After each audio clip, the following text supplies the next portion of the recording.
दोस्तों, इस देश के अंदर जिस तरीके का माहौल बना दिया गया है, जिस तरीके से मामले आए दिन सामने आते हैं, जिस तरीके से रेप इंडिया के अंदर हो रहे हैं, उसको लेकर मुस्लिम महिलाओं ने प्रोटेस्ट किया। और उस प्रोटेस्ट में क्या कुछ मुस्लिम महिलाएं कह रही हैं, वो आप लोग ज़रा ध्यान से सुनिएगा। ऐसे दरिंदों को ऐसी कड़ी से कड़ी सजा दी जाए, उन्हें बीच चौराहे पर लाकर गोली मार मार कर छलनी कर दिया जाए, कोई अंग उसका बचा ना रहे, ताकि लोग उसे देखकर इबरत हासिल करें और दूसरे उसको सबक लेने के बाद वो इस तरह की जुर्रत ना करें, इस तरह के क्राइम करने की। इतना बड़ा देश संभालने के लिए जो हमारे पास सरकार है वो बहुत सक्षम है, फिर क्यों हम ये रेप रेट को नीचे नहीं ला पा रहे हैं? कहाँ हम लैग बिहाइंड कर रहे हैं? हमको इस कॉजेज़ पे ध्यान करना चाहिए, क्योंकि एक भी फ्री निकलता है ना तो वो अगले बहुत सारे केसेस को जन्म देता है। तो हम लोगों को एक तो फास्ट ट्रैक कोर्ट में केसेस ले जाने चाहिए, ताकि पब्लिक में ये मैसेज जाए कि ये गिल्ड इतना बड़ा है कि इसको छूट नहीं सकता कोई, इसकी पनिशमेंट मिल के ही रहेगी।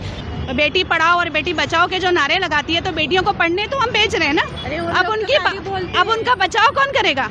तो बचाव के लिए अगर हमें ही सड़कों पे उतरना पड़े तो फिर गवर्नमेंट को हमने क्यों चुना है? हम अपनी बेटियों के साथ साथ अपने बेटों को भी अपब्रिंगिंग ऐसे करें कि वो वैल्यू करें कंप्लीट वुमेनहुड की। That's all. हमारी जमात यही चाहती है कि हम सब की आंखें खुले। तो मैं हूँ सबरीना और आप देख रहे हो सिटी हेडलाइंस। आज हम मौजूद है मीरा रोड के स्टेशन पे, जहाँ हो रहा है एक साइलेंट प्रोटेस्ट देश में अनगिनत रेप केस के ऊपर जो बढ़ते जा रहे हैं दिन बे दिन। यहाँ पे हमने इस मुद्दे को लेके बहुत सारे अलग अलग आंदोलन तो देखे हैं, लेकिन आज ये आंदोलन है जमाते इस्लामी हिंद की औरतों की तरफ से। आइए देखते हैं इनका क्या कहना है। ये मुद्दा कोई छोटा मोटा मुद्दा नहीं है। हम सब घर पे सुरक्षित बैठे हैं। जैसे कोविड में, जब कोविड आया था तो हमें क्या लगा कि ये तो चाइना की बात है, ये तो बहुत दूर है, हम तक थोड़ी पहुंच सकता है। लेकिन जब हम उसकी चपेट में आए तब हमें समझ में आया कि ये कितनी भयंकर बीमारी है। वैसे ही आज हमारी बेटियों को कुछ नहीं हुआ है, लेकिन किसी और की बेटी को हुआ है। तो अगर हमें इंसाफ नहीं मिला तो कल हमारी भी बेटियां हो सकती है। तो हमें इंसाफ चाहिए, और इंसाफ सिर्फ यही है कि उनको सूली पे लटकाया जाए। ऐसे दरिंदों को माफ़ नहीं करना चाहिए, ये हमारा मुद्दा है। लेकिन जैसे कि आप जानते हो इतने सारे रेप केस हुए, निर्भया का रेप केस हुआ, उसके बाद इतने सालों के बाद वो रेपिस्ट को सज़ा दी गई। आपको लगता है गवर्नमेंट जल्द से जल्द एक्शंस ले रही है? गवर्नमेंट को क्या कहना चाहोगे आप? गवर्नमेंट बिल्कुल ही एक्शन नहीं ले रही। वो सिर्फ पॉलिटिक्स, अपनी कुर्सियाँ संभालने उसी में लगी हुई है। पब्लिक को किसी की कोई फिक्र नहीं है गवर्नमेंट को। गवर्नमेंट ऐसी है, कानून ऐसा है, इसीलिए ऐसे दरिंदे खुलेआम फिर रहे हैं। आप क्या चाहते हो, कैसी सज़ा मिलनी चाहिए ऐसे दलिंदर लोगों को? ये हमारा प्लैंक कार्ड ही बता रहा है कि we want them to be hanged till death. जी मैम, आप क्या बोलना चाहिए? हम तो ये चाहेंगे कि ऐसे दरिंदों को ऐसी कड़ी से कड़ी सजा दी जाए, उन्हें बीच चौराहे पर लाकर गोली मार मार कर छलनी कर दिया जाए, कोई अंग उसका बचा ना रहे, ताकि लोग उसे देखकर इबरत हासिल करें और दूसरे उसको सबक लेने के बाद वो इस तरह की जुर्रत ना करें, इस तरह के क्राइम करने की। जैसे कि लोगों की ये भी लोग ये भी बोलते हैं कि छोटे कपड़े पहनने के वजह से रेप होता है। तो बच्चियों का जो रेप हो रहा है, तो उनका रीज़न तो ये नहीं है कि छोटे कपड़े पहने। इस पर क्या बोलना चाहोगे आप? जी, मैं ही बोल रही हूँ कि ऐसी कोई कैटेगरी नहीं कि छोटे कपड़े, अब वो 4 साल की बच्ची क्या ही पहनी होगी, है ना। तो बात यहाँ पर कपड़ों पर नहीं है, बात है सामने वाले की जेंट्स की मेंटालिटी जो हो गई है। और हमारा जो हम इजी ले रहे हैं कि हर बार होता है, इस बार भी सब लोग रैली करेंगे और सब ठंडा हो जाएगा, ये जो माइंडसेट है ना, इस वजह से हो रहा है। रेप कपड़ों की वजह से नहीं हो रहा, वरना 4 साल की बच्ची और 60 साल की बूढ़ी का क्यों होता है ना। फिर सिर्फ यंगस्टर्स में ही होता ना। तो कपड़ों का कुछ लेना देना नहीं है, वो क्रिमिनल्स का माइंडसेट है। और हमारा जो ये होता है ना, जो सज़ा देने का बहुत थोड़ा सा लीनियंट वाला है। अगर एकदम कट्टर सज़ा हो तो एक की गलती सज़ा को देकर दूसरा 10 लोग फिर बच जाएंगे। तो आप चाहते हो कि जैसे फॉरेन्स में लॉ एंड रेगुलेशन है, ये सब चीज़ों को लेके आप चाहते हो कि यहाँ पे गवर्नमेंट वो अपील करे, सजाए मौत हो, उसको ख़त्म कर दिया जाए। वो फिर आगे है ना ट्रायल पर, इस पर, उस पर बहुत लंबा टाइम चला जाता है और केस ठंडा पड़ जाता है। जी, आप क्या बोलना चाहोगे?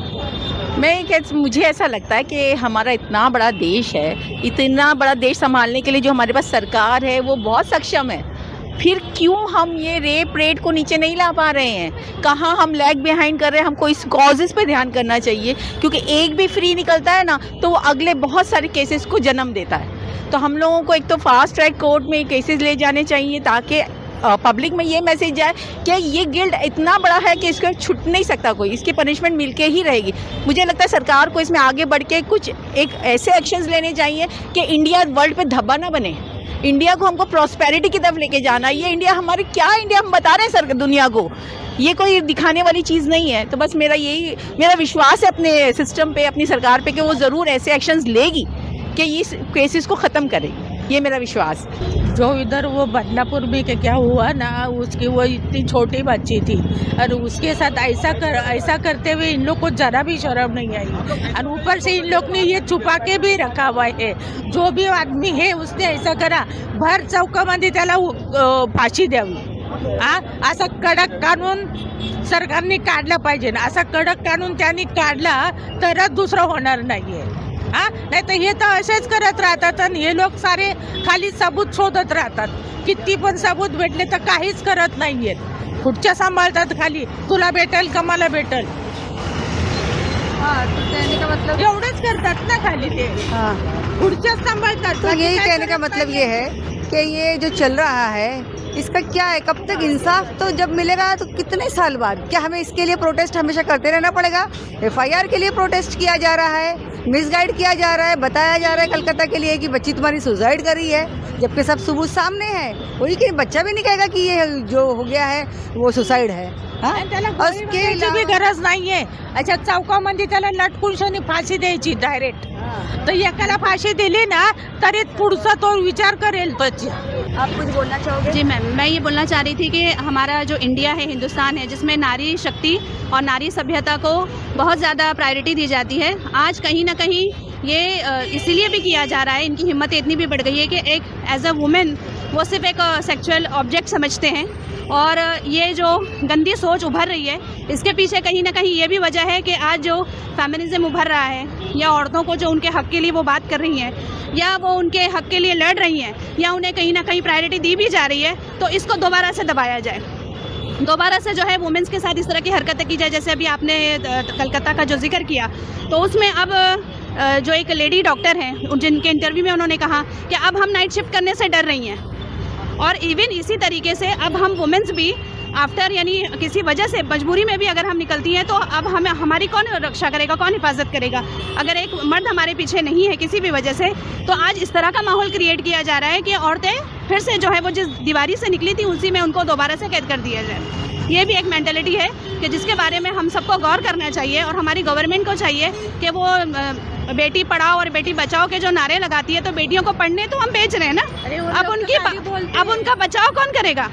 तो बचाव के लिए अगर हमें ही सड़कों पे उतरना पड़े, तो फिर गवर्नमेंट को हमने क्यों चुना है?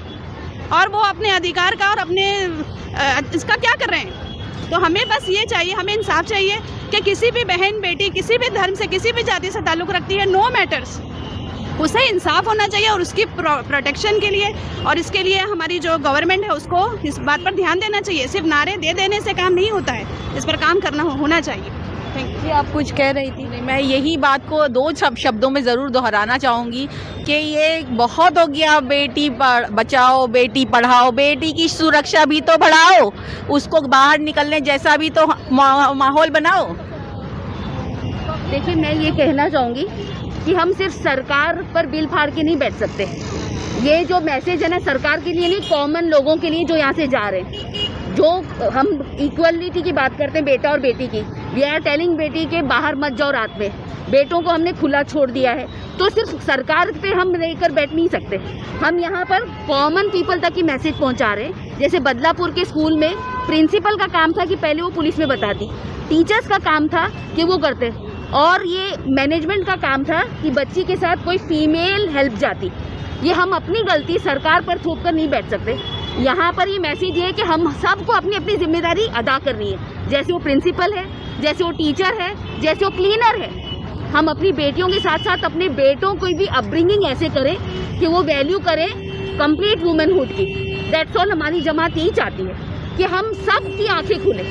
वी शुड नॉट बी, बोलते ना, किसी पे तकिया लगा के सरकार के नाम पे हम बैठ नहीं सकते। हम सबको रिस्पॉन्सिबिलिटी लेनी है। That's all.